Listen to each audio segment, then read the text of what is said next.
Convention of the Security Council. This issue is important because the offshoot of many risks.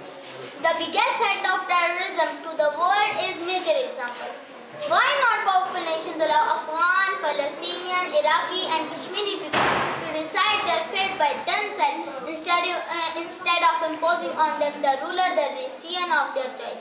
Because it is not happening of these people nations revengeful, and sometimes their revenge manifests itself beyond the limitation of their geographical boundaries.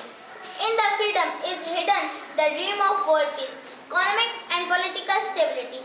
Development is the right of every nation, but it is not possible until and unless powerful nations stop. Neither should support Pakistan army. The people of Pakistan can do the rest. Thank you.